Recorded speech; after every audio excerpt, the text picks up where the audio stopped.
Assalamualaikum warahmatullahi wabarakatuh. Oke, video kali ini sebelum saya masuk ke materi, saya mau tunjukkan dulu uh, apa yang akan kalian pahami ketika setelah menonton video ini. Oke, lihat teks pada layar. Andi suka membaca. Andi suka membaca. Dia itu suka ke perpustakaan, jika punya uang, dia suka membeli buku, waktu luangnya dihabiskan dengan buku. Dia itulah sosok pecinta buku. Oke, apa kalian bisa mengerti? Apa kalian bisa memahami dari versi bahasa Indonesia ini? Jadi, saya mau jelaskan dulu dalam versi bahasa Indonesianya sebelum saya masuk ke bahasa Inggrisnya ya. Jadi, lihat teksnya di sini. Andi suka membaca. Dia itu suka ke perpustakaan. Kata dia ini itu adalah kata ganti dari si Andi. Jadi, kata dia pertama di sini. Oh, maaf. Saya aktifkan pulpennya dulu. Oke. Kata dia di sini itu merujuk ke si Andi. Jadi kembali lagi ya. Kata ganti si dia di sini merujuk ke Andi. Dia itu suka ke perpustakaan, jika punya uang, dia. Kembali lagi ya, dia di sini kembali lagi ke Andi ya, dia nunjuknya Andi. Dia suka membeli buku, waktu luangnya dihabiskan dengan buku, terus kata dia lagi di sini itu nunjuknya si Andi. Dia itulah sosok pecinta buku. Sampai di sini, apa kalian bisa menangkap apa yang saya coba untuk jelaskan ke kalian? Oke, kalau masih belum, kita lanjut. Saya nonaktifkan dulu pulpennya. Oke, ada teks lagi ya. Tadi itu hanya membahas tentang Andi. Nah, sekarang ada dua karakter yang kita bahas. Ada Andi dan Rara. Oke, perhatikan teksnya ya.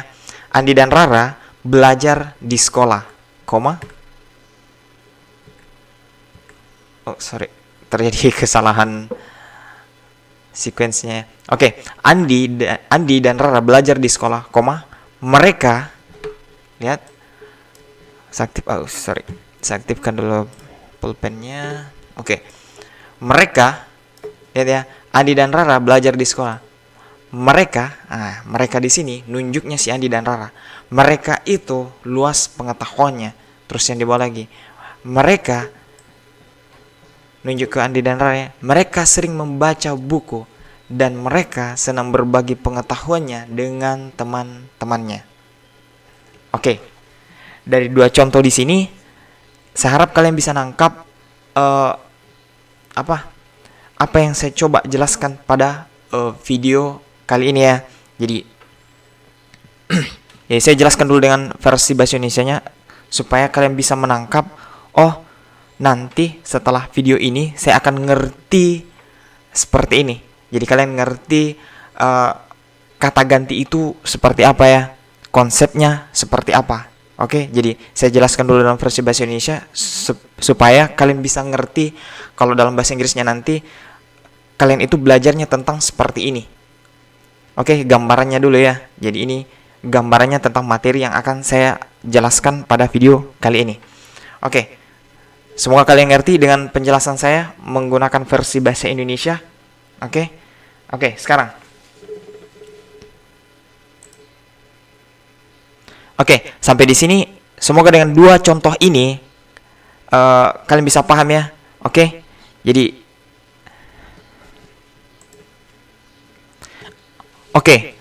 dari dua contoh di sini, apakah sampai di sini kalian sudah paham? Oke. Kalau belum, coba lihat kembali, putar kembali videonya, terus baca dan pahami baik-baik teks yang contoh teks yang saya tampilkan di sini. Oke, lanjut. Oke, sekarang kita pindah ke slide berikutnya. Nah, sekarang tadi saya sudah jelaskan definisi atau apa yang akan kalian pahami setelah menonton video ini.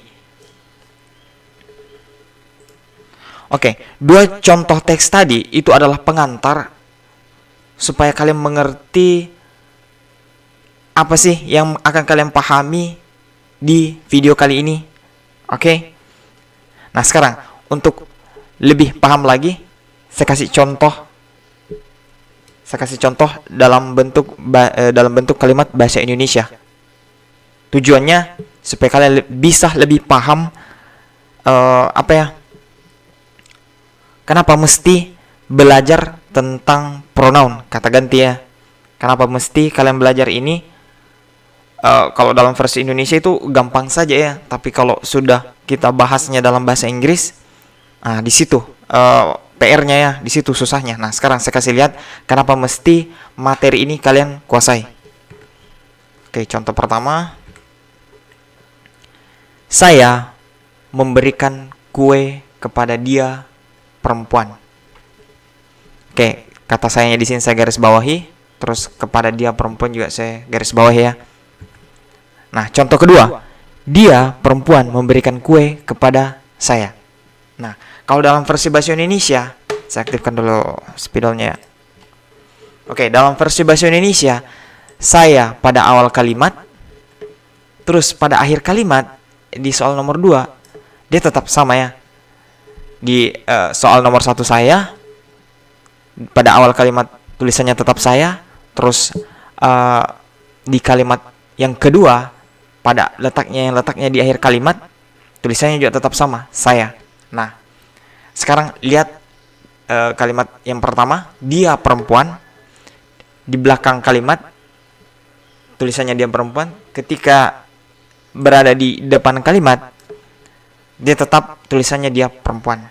Nunjuknya dia ya.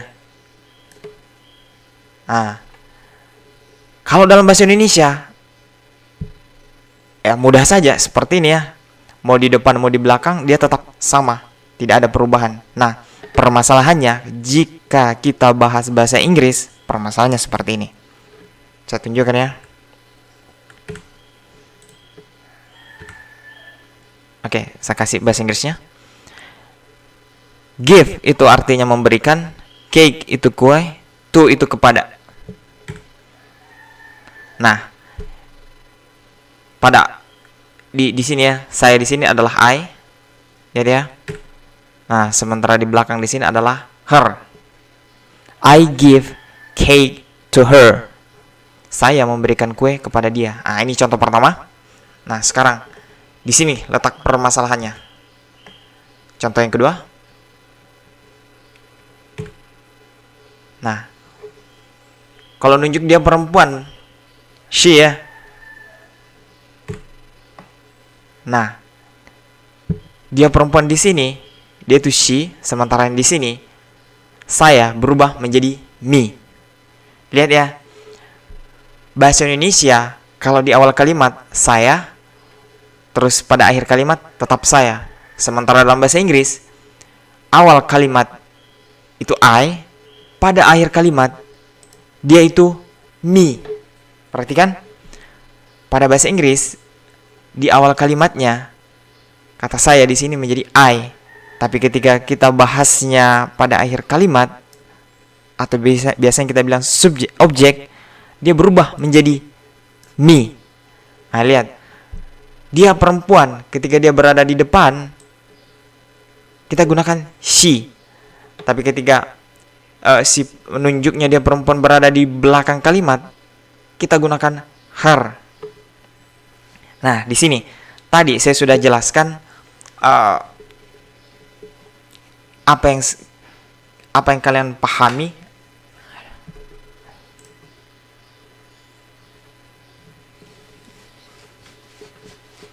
Oke, saya sudah kasih contoh kalimat yang tadi.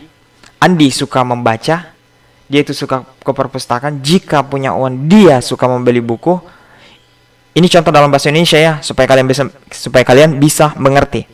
Oke, saya juga sudah memperlihatkan kalian masalah yang dihadapi orang-orang ketika mempelajari materi yang ada, yang kalian lihat sekarang ya. Jadi tadi saya sudah kasih contoh, Andi suka membaca, dia itu suka ke perpustakaan, jika punya uang dia membeli buku. Ini contoh dalam, intinya saya memperlihatkan kalian apa yang akan kalian pahami pada video kali ini. Nah, sekarang yang kalian lihat di layar ini adalah masalah yang akan kalian hadapi. Karena kalau kita bahas bahasa Indonesia ya mudah saja, kalau di awal kalimat saya, ketika di akhir kalimat tetap saya. Tapi kalau bahasa Inggris, pada awal kalimat I, pada akhir kalimat dia bisa berubah menjadi me. Nah, ini letak permasalahannya, masalah yang dihadapi ketika belajar bahasa Inggris. Oke, khususnya materi ini. Oke. Apakah sampai di sini kalian bisa memahami apa yang saya coba jelaskan? Tadi saya sudah jelaskan definisinya, terus saya juga sudah jelaskan masalahnya. Nah, sekarang kita lanjut ya, supaya kalian bisa lebih ngerti lagi. Oke, apa yang saya sedang coba jelaskan di sini ialah tentang pronoun, atau kata yang bisa kita lebih mengerti adalah kata ganti. Oke, lanjut ke slide selanjutnya. Maaf.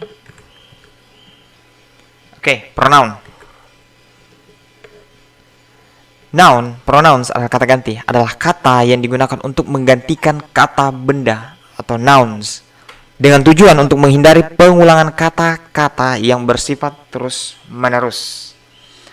Oke, tadi ya, saya sudah kasih contoh, Andi suka membaca, apa semua ya. Oke, kalau untuk lihat, silakan putar kembali videonya untuk lihat contohnya, atau tulis di bukunya supaya bisa lebih ngerti ketika melihat penjelasan yang ini ya.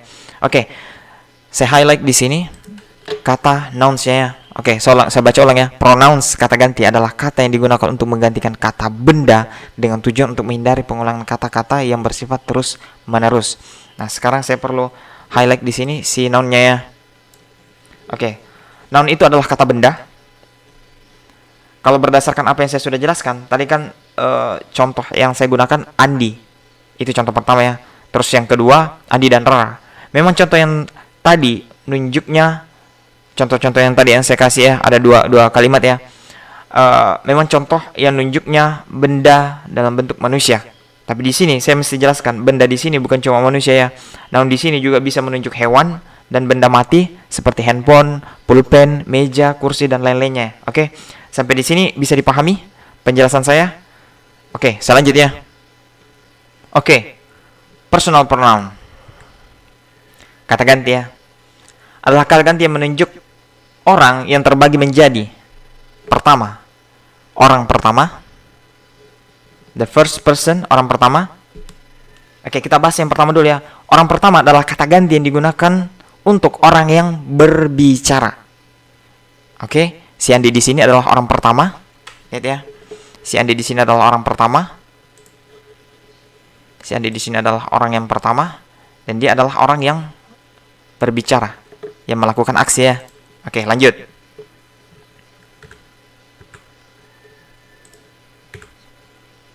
Orang yang melakukan aksi. Oke, sekarang kita pindah ke orang yang kedua, the second person. Orang kedua ya adalah kata ganti. Kata ganti yang digunakan untuk orang yang diajak berbicara atau lawan bicara dari orang pertama. Atau dalam bahasa Inggrisnya, the person spoken to. Orang kedua ya, orang yang diajak bicara, orang yang menerima aksi. Jadi orang pertama di sini adalah orang yang berbicara, orang yang melakukan aksi. Terus orang kedua, orang yang diajak bicara atau orang yang menerima aksi dari orang pertama ya. Oke, sampai di sini bisa dipahami? Oke, lanjut. Nah, sekarang the third person, orang ketiga. Nah, Dika di sini adalah orang ketiga tunggal. Orang yang dibicarakan oleh orang pertama dan orang kedua. Oke. Orang ketiga di sini ya, saya jelaskan ya. Saya jelaskan dulu ya. Coba kalian pahami dulu ya, perhatikan baik-baik videonya. Oke. Orang pertama si Andi bicara ke Rara, orang kedua. Terus ini dua orang membahas tentang si Dika. Saya ulang nih. Si Andi bicara ke Rara tentang si Dika. Jadi Andi bertanya ke Rara, siapa sih namanya si dia? Nah, oke, namanya dia adalah Dika. Jadi di sini si Andi bertanya ke Rara tentang si Dika. Oke, di sini sudah paham konsep dari orang ketiga? Oke, jadi kalau orang ketiga tunggal seperti ini ya. Nah, sekarang kita lanjut. Nah, jadi ada dua orang ketiga ya. Ada orang ketiga tunggal, itu satu orang saja dibahas. Terus ada orang ketiga yang banyak dibahas, orang yang dibicarakan oleh orang pertama dan kedua. Oke, jadi ada orang pertama si Andi, orang kedua si Rara, dan orang ketiga ada dua ya. Yang pertama adalah tunggal. Orang ketiga bentuk tunggal, berarti satu orang yang ditunjuk. Atau orang ketiga jamak, yang mana ada banyak orang yang dibicarakan. Oke, sampai di sini mengerti? Oke, saya sudah jelaskan ya apa yang akan kalian pelajari di video kali ini dalam versi bahasa Indonesia, 2 kalimat tadi. Terus saya juga sudah tunjukkan masalah-masalah yang dihadapi siswa-siswa saya sebelumnya ketika mempelajari ini. Karena kalau dalam bahasa Indonesia kata ganti itu di awal, dan ketika berada di awal terus pindah ke kalimat bagian akhir, bentuknya tetap sama. Tapi kalau bahasa Inggris ketika kita bicarakan awal kalimat dan akhir kalimat itu berbeda ya. Oke, kita lanjut.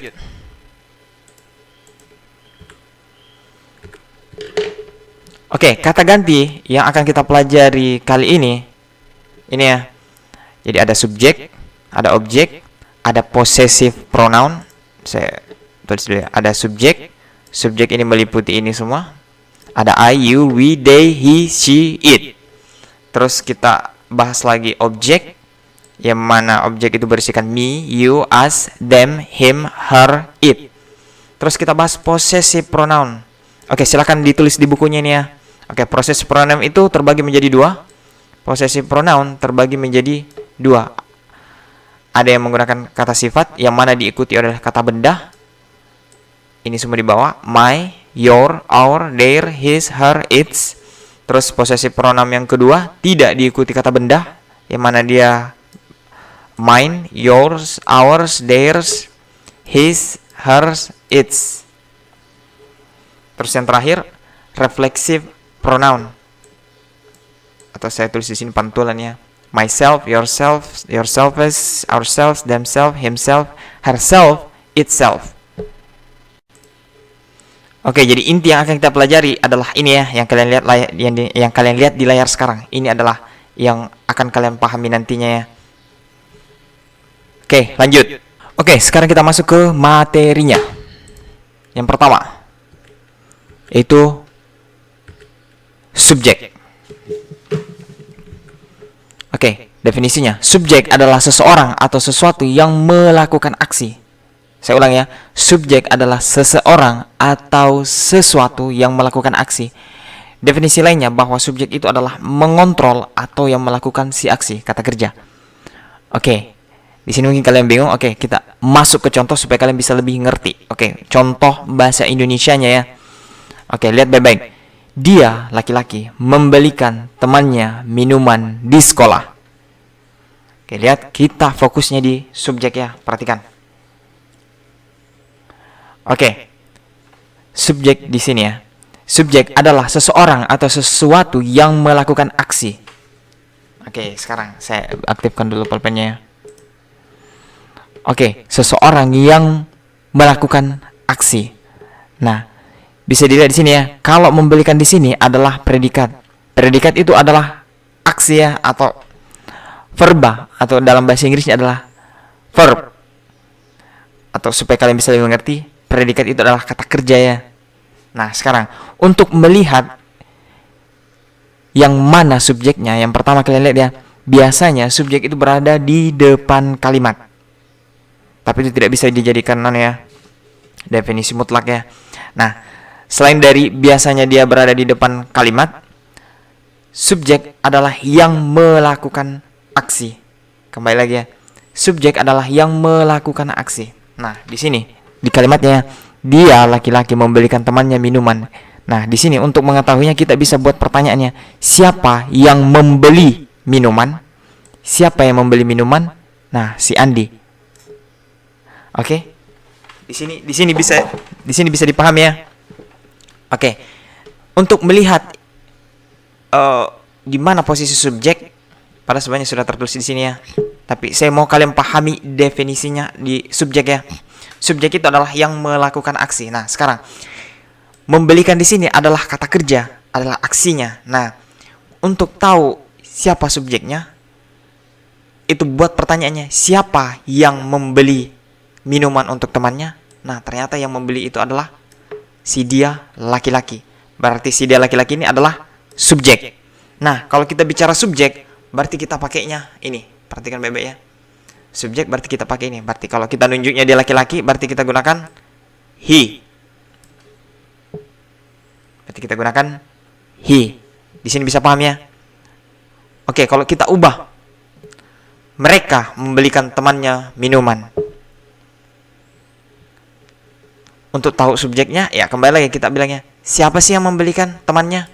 Oh, ternyata sih mereka. Nah, kalau mereka, berarti kita pakainya they. Terus ubah lagi, kata dianya ini menjadi Anda. Anda membelikan temannya minuman. Nah, untuk tahu yang mana subjeknya, ya kembali lagi, buat lagi pertanyaannya. Siapa yang membelikan? Ya, Anda. Berarti kalau Anda atau kamu ya. Anda atau kamu, berarti kita pakainya you. Di kolom subjek. Oke, sampai di sini bisa kalian ngerti versi bahasa Indonesianya?